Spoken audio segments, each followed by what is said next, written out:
عورت کے چہرے کا پردہ واجب ہے یا مستحب ہے؟ عورت کے پردہ کرنے کی حدود اور قیود کیا ہیں؟ کہاں سے کہاں تک پردہ کر سکتی ہے؟ اور پردہ کرنے کا منشا اور مقصد کیا ہے؟ پردہ کروانے کا حکم کیوں دیا گیا؟ اس کا مقصد کیا ہے؟ آج کل چونکہ جدید دور ہے، بہت سارے فلاسفر بیٹھ کر یہ فلسفہ جھاڑتے ہیں کہ عورت کا چہرے کا پردہ کرنا واجب نہیں بلکہ مستحب ہے، کر لے تو اچھی بات ہے، نہیں کرے تو کوئی گناہ نہیں۔ اور اس بارے میں وہ واضح روایت مانگتے ہیں کہ کوئی اس قسم کی نص موجود ہے۔ دیکھیے، چونکہ جب بندہ اصول اور ضوابط پڑھتا نہیں اور اصول و ضوابط سے آگاہی نہیں ہوتی، پھر وہ اس قسم کی باتیں کرتا ہے۔ قرآن مجید میں دو آیتیں میں آپ کے سامنے رکھتا ہوں۔ ایک میں اللہ پاک فرماتے ہیں، یا ایھا النبی قل لازواجک و بناتک و نساء المؤمنین یدنین علیہن من جلابیبہن، کہ نبی علیہ السلام آپ اپنی ازواج سے، اپنی بیٹیوں سے اور مسلمان عورتوں سے یہ کہیں کہ وہ جب باہر جائیں اگر کسی ضرورت کے لیے تو اپنے اوپر چادر کو لٹکا کر جائیں۔ اب ظاہر سی بات ہے، عرب کا جو ایک نظام تھا، کلچر تھا، وہ آلریڈی ان کا جسم چھپا ہوا ہوتا تھا، صرف چہرہ سامنے ہوتا تھا۔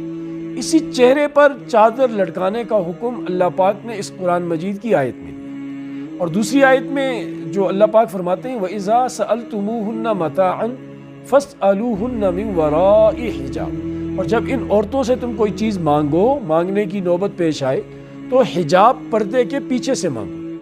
ذَلِكُمْ أَطْهَرُ لِقُلُوبِكُمْ وَقُلُوبِهِمْ، یہ تمہارے دلوں کے لیے بھی پاکیزگی کا ذریعہ ہے اور مستورات کے دلوں کی بھی پاکیزگی کا ذریعہ ہے۔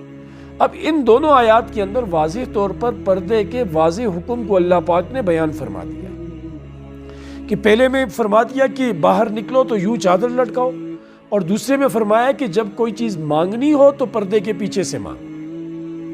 مطلب کیا ہے کہ چہرے کے سامنے مت آؤ۔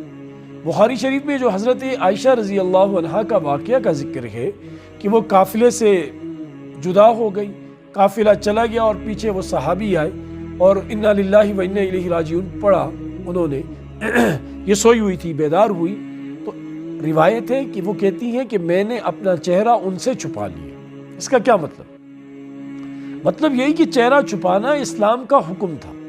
اسلام کی جو تعلیمات ہیں وہ چہرہ چھپانے کے بارے میں ہی ہے۔ تفسیر ابن کثیر میں حضرت عبداللہ ابن عباس رضی اللہ عنہما سے مروی ہے کہ عورتوں کے بارے میں کہ جب وہ باہر نکلے تو وہ اپنے اوپر چادر کو ایسے اوڑھیں کہ ایک آنکھ کا حصہ باقی رہے جس سے انہیں نظر آئے، یعنی اتنا پردے کے بارے میں وہ تاکید کر رہے ہیں کہ ایسا ہونا چاہیے۔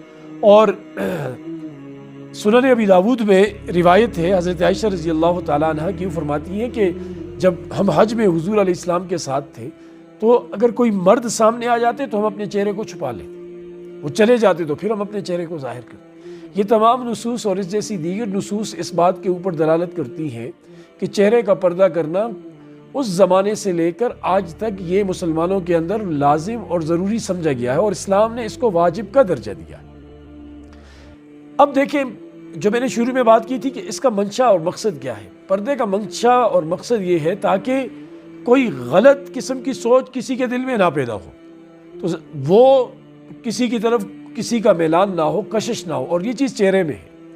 جب چہرہ کھلا ہوا ہوگا تو ظاہر ہے پھر کشش بھی ہوگی، میلان بھی ہوگا اور غلط رغبت بھی ہوگی، اور جب چہرہ ڈھانپا ہوا ہوگا تو اس قسم کی کوئی چیز بھی نہیں ہوگی۔ تو لہٰذا یہ چہرے کا پردہ کرنا یہ واجب ہے، مستحب نہیں ہے۔ اور دوسرا یہ کہ یہ واجب اسی لیے ہے تاکہ میلان کا بالکل قلع کما ہو جائے اور کسی قسم کی غلط خواہش کسی کے دل کے اندر پیدا نہ ہو۔ اللہ ہمیں سمجھ کی توفیق نصیب فرمائے۔